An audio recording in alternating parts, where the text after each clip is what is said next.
চাচা, আমার ঘরে একটাও টাকা নেই। টাকা হাতে আসলে আমি দিয়ে আসব। চাচা আমার কথা শুনে খানেক রেগে গিয়ে আমাকে বলেন, আজ 5 মাস ধরে বাড়ি ভাড়ার টাকা দিচ্ছ না। আজ কোনো কথা হবে না। টাকা না দিতে পারলে আমার সাথে কাজ করতে হবে। আর কাজ না করলে এখনই আমার বাড়ি থেকে বের করে দিব। আমি চাচার কথা শুনে ঘাবড়ে গেলাম। আর সত্যি তো আমার কাছে কোনো টাকা পয়সা নেই। তাই আমি বাড়ি ভাড়ার টাকা পরিশোধ করতে বাড়িওয়ালা চাচার কথায় রাজি হয়ে গেলাম। বাড়িওয়ালা চাচা আমার কথা শুনে খুশি হয়ে গেল আর আমাকে তার সাথে করে নিয়ে গিয়ে আমাকে, হ্যালো আমার কলিজার বন্ধুরা, কেমন আছো সবাই? বরাবরের মতো আজ ও তোমাদের মাঝে নতুন একটি ভিডিও নিয়ে আমি হাজির হয়েছি। আজ তোমাদের বলবো আমি যেই ভাড়া বাড়িতে থাকি সেই বাড়িওয়ালার সাথে আমার জীবনের অসাধারণ একটি সত্যি গল্প। আমি শতভাগ সিওর হয়ে বলতে পারি আজকের ভিডিওটা দেখার পর তোমাদের ও জল আসবে। তাই তোমাদের অনুরোধ করছি সম্পূর্ণ ভিডিওটি দেখার। তো বেশি কথা না বলে চলো গল্প ফিরে যাই। আমি গীতা। আমার বয়স 25। আমি বিবাহিত। আমার স্বামীর নাম অখিল। অখিল একটা ছোট ব্যবসা করে। অখিল আর আমার বিয়ে হয়েছে আজ 3 বছর। আমাদের কোনো সন্তান নেই। আমি অখিলকে বেবি নেয়ার বিষয়ে কথা বললে সে নানা ধরনের বাহানা করে কেটে পড়ে। অখিলের এমন করাটা আমার মোটেও পছন্দ হয় না। আমি তাকে ভালোবাসি। আর আমাদের একটা সন্তান থাকলে কি খুব বেশি হয়। আমি অখিলকে মোটেও বুঝিয়ে পারি না। এইদিকে আবার অখিলের ব্যবসা ভালো যাচ্ছে না। অখিল নিজের ব্যবসা বড় করার জন্য অনেক চেষ্টা করছে, তবে কোনো কিছুতেই কিছু হচ্ছে না। এইদিকে আমরা যেই বাড়িতে থাকি সেটা আমাদের নিজের বাড়ি নয়, আমরা ভাড়ায় থাকি। আর ভাড়া বাড়িতে প্রতি মাসে ভাড়ার টাকা পরিশোধ করতে হয়। আমাদের বাড়ি ভাড়া 4 মাসের বকেয়া হয়ে গেছে।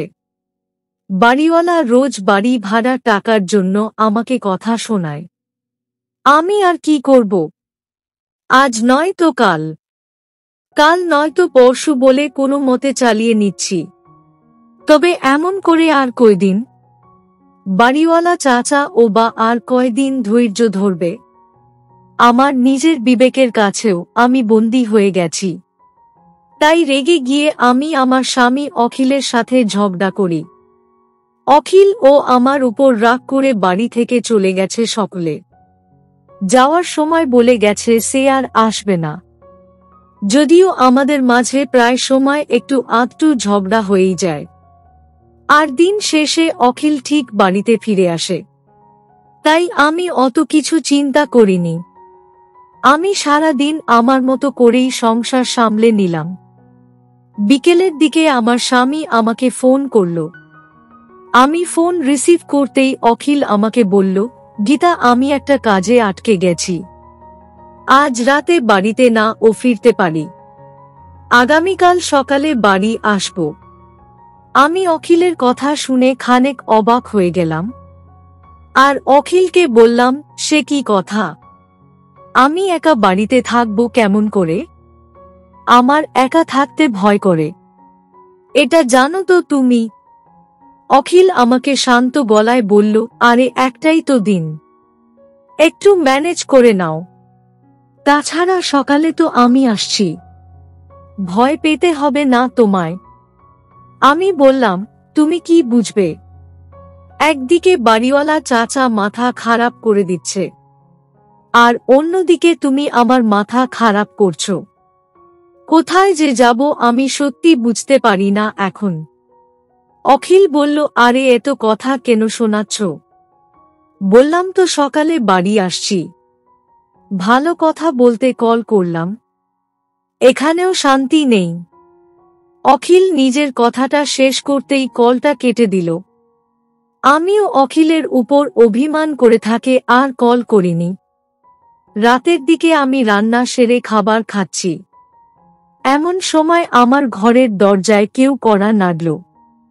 আমি বিষয়টা দেখার জন্য খাবার প্লেট সাথে করে নিয়েই দরজা খুলে দিলাম। দরজা খুলে দিতেই আমি দেখতে পেলাম বাড়িওয়ালা চাচা আমার ঘরের সামনে দাঁড়িয়ে আছেন। আমি চাচাকে দেখে বললাম, চাচা আপনি এই অসময়ে?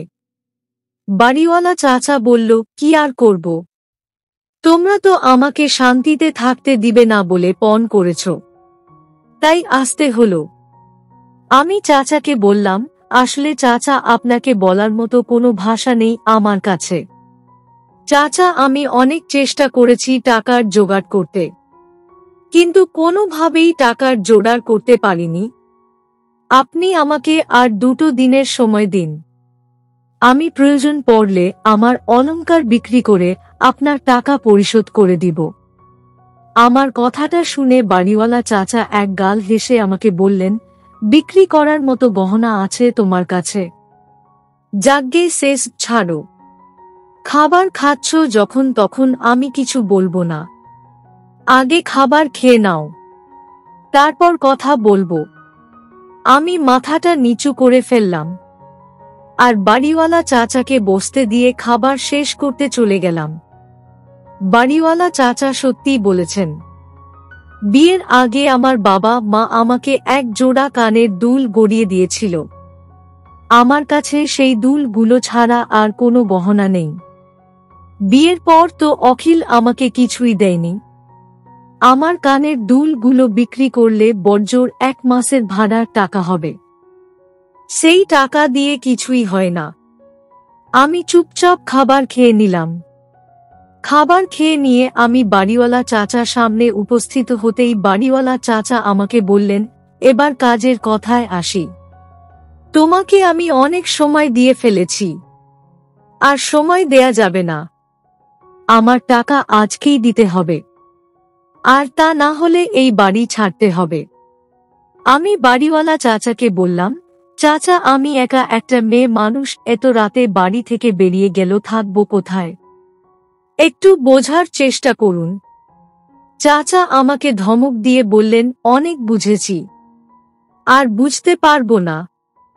তুমি হয় টাকা দিবে নয়তো ঘর ছাড়বে। আমি চাচাকে অনুরোধ করে বললাম, চাচা আমার স্বামী বাড়িতে নেই, উনি আগামীকাল বাড়ি আসবেন। আমার কথাটা শেষ হতেই বাড়িওয়ালা চাচা মুচকি হাসি দিয়ে আমাকে বললেন, তো আসুক না আগামীকাল সকালে, কোনো সমস্যা নেই তো। আমার বাড়ি ভাড়ার টাকা আমার এখনই লাগবে। আমি চাচাকে বললাম, চাচা আপনি তো অনেক অপেক্ষা করেছেন, আর 2 দিন অপেক্ষা করুন না প্লিজ। বিশ্বাস করুন আমি আপনার সমস্ত টাকা পরিশোধ করে দিব। বাড়িওয়ালা চাচা আমার দিকে তাকিয়ে একটা বাঁকা হাসি দিয়ে বললেন, অনেক সময় নিয়েছ, কোনো কিছুতেই কিছু যখন হচ্ছে না, তখন 2 দিনেও কিছু হবে না।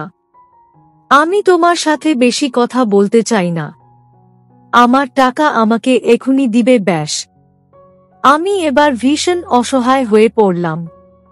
আমি বাড়িওয়ালা চাচাকে বললাম, চাচা আমি তো আপনার মেয়ের মতো, আমাকে একটু দয়া করুন। চাচা আমার ঘরে একটাও টাকা নেই, টাকা হাতে আসলে আমি দিয়ে আসব। চাচা আমার কথা শুনে খানেক রেগে গিয়ে আমাকে বলেন, আজ 5 মাস ধরে বাড়ি ভাড়ার টাকা দিচ্ছ না, আজ কোনো কথা হবে না। টাকা না দিতে পারলে আমার সাথে কাজ করতে হবে, আর কাজ না করলে এখনই আমার বাড়ি থেকে বের করে দিব। আমি চাচার কথা শুনে ঘাবড়ে গেলাম। আর সত্যি তো আমার কাছে কোনো টাকা পয়সা নেই। তাই আমি বাড়ি ভাড়ার টাকা পরিশোধ করতে বাড়িওয়ালা চাচার কথায় রাজি হয়ে গেলাম। বাড়িওয়ালা চাচা আমার কথা শুনে খুশি হয়ে গেল, আর আমাকে তার সাথে করে নিয়ে গিয়ে আমাকে বললেন, গীতা তুমি সত্যি আমার সাথে কাজ করতে পারবে তো, নাকি পরে বলবে কাজ করতে পারবে না? আগে থেকেই ভেবে নাও। আমি চাচাকে বললাম, কি আর বলবো চাচা, আমার স্বামীর ইনকাম নেই, এখন আমার আপনার কথা শোনা ছাড়া আর কোনো উপায় ও নেই। সমস্যা নেই, আমি পারবো। বাড়িওয়ালা চাচা এবার আমাকে বললেন, ঠিক আছে, তবে তুমি ছাদে চলে যাও, আমি আসছি। আমি হ্যাঁ সূচক মাথা নেড়ে ছাদে চলে আসলাম। ছাদে আমি ছাড়া আর কেউ নেই। একা থাকতে আমার ভীষণ ভয় করে। ছোটবেলায় এবার আমি ভয় পেয়েছিলাম একা ঘরে। তারপর থেকে আমি একা ঘরে থাকি না, কারণ এতে তো আমার দম বন্ধ হয়ে আসে। সেই সাথে আমার ভয় ও করে ভীষণ। আমি বাড়িওয়ালা চাচার কথা ভাবছি আপন মনে। আজ টাকার জন্য আমার লোকের এখানে এসে কাজ করতে হচ্ছে। অখিলকে বিয়ে করে আমি জীবনের সবথেকে বড় ভুলটা করেছি, আর এখন সেই ভুলের মাসুল আমাকে দিতে হচ্ছে।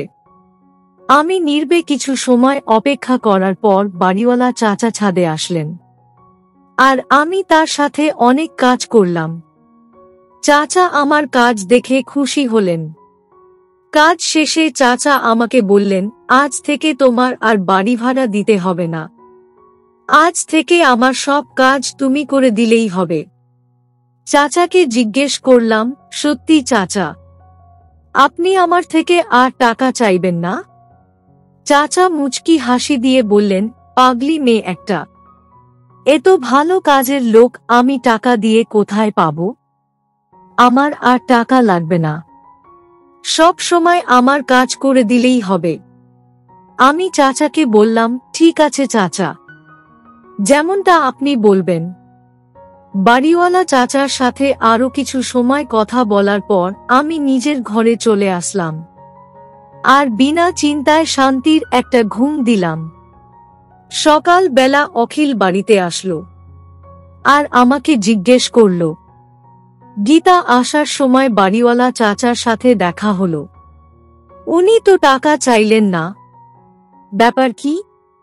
আমি অখিলকে বললাম, কিসের টাকা চাইবে? আমি ওনার টাকা পরিশোধ করে দিয়েছি। আমার স্বামী অখিল আমার কথাটা বিশ্বাস করতে পারছেন না।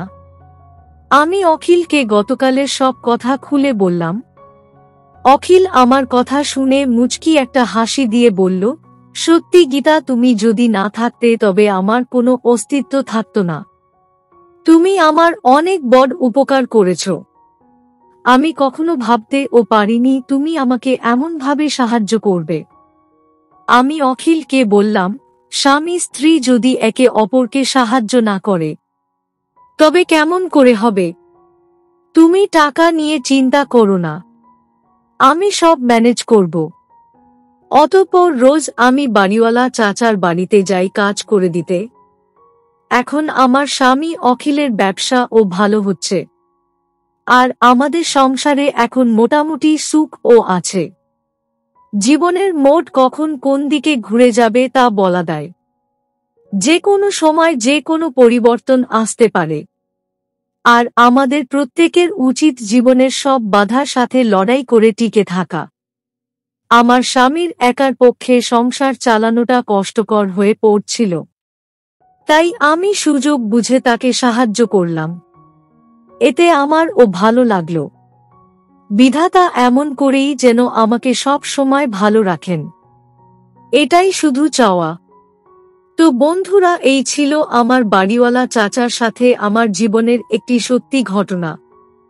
তোমাদের কেমন লাগলো আজকের গল্পটা? অবশ্যই কমেন্টে জানাবেন। প্রিয় বন্ধুরা, আজকের ভিডিওটি এখানেই শেষ করলাম। যদি আমাদের ভিডিওটি আপনাদের ভালো লেগে থাকে তবে একটা লাইক করবেন এবং চ্যানেলটি সাবস্ক্রাইব করবেন। আজকের জন্য আপনাদের কাছে বিদায় নিচ্ছি।